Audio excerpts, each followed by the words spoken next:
Hello दोस्तों, यह है आज की डिक्टेशन 100 वर्ड पर मिनट से प्रतिलेखन संख्या 72। डिक्टेशन स्टार्ट होगा 5 सेकंड बाद।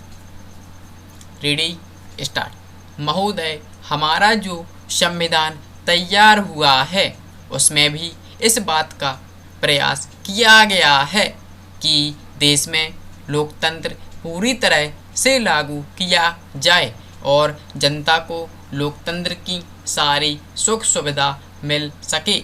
सबसे पहले मैं आपको इस बात के लिए धन्यवाद देना चाहता हूँ कि आपने मुझे इस सम्मेलन में कुछ कहने का अवसर दिया है।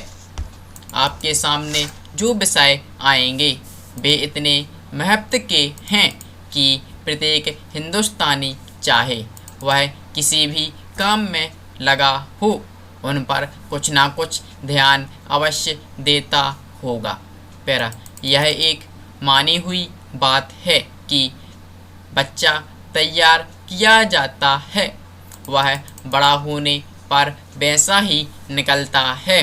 शिक्षा का काम यही है कि उसको अच्छी तरह से सुलझे तरीके पर तैयार करे और उसको इस योग्य बनाए कि उसे जिस किसी भी काम में लगाया जाए वह उस काम को कुशलता और सफलता के साथ पूरा कर सके। हमारे देश में जो शिक्षा पद्धति अभी तक जारी है वह नई नहीं है, बल्कि यदि मैं यह कहूँ कि वह 125 वर्ष पुरानी है तो गलत नहीं होगा। 125 वर्ष पहले जिस उद्देश्य को सामने रखकर यह शिक्षा पद्धति जारी की गई थी वह उद्देश्य अब नहीं रहा, पर शिक्षा पद्धति अब तक लगभग वही है। मैं मानता हूँ कि इस बात का प्रयत्न किया जा रहा है कि उसमें परिवर्तन किया जाए जिससे हमें अपनी आवश्यकताओं की पूर्ति में सहायता मिल सके। जहाँ तक मुझे मालूम है कि इस काम में अभी तक हम सफल नहीं हुए हैं, मैं तो शायद यह भी कह सकता हूँ कि उस शिक्षा पद्धति को बदलने में जो प्रयास किया जाना चाहिए था वह अभी तक नहीं किया गया है। इस देश में सभी देशों में शिक्षा के 3 भाग होते हैं।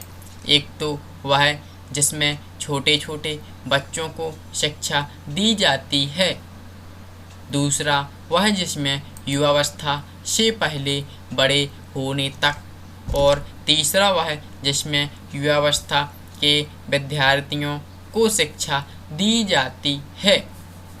इन तीनों भागों की शिक्षा पद्धतियाँ अलग अलग हैं, परंतु वे एक दूसरे से मिलती जुलती होती हैं और एक से दूसरे में जाने में कोई कठिनाई नहीं होनी चाहिए। इसलिए यदि हम अपने देश की शिक्षा में सुधार चाहते हैं तो सबसे अधिक आवश्यक यह है कि सर्वप्रथम प्राथमिक शिक्षा में, उसके बाद माध्यमिक शिक्षा और फिर विश्वविद्यालय शिक्षा में सुधार किया जाना चाहिए। Full stop. फ्रेंड्स, डिक्टेशन होती है समाप्त। यदि आपको वीडियो पसंद आए तो लाइक करना ना भूलें।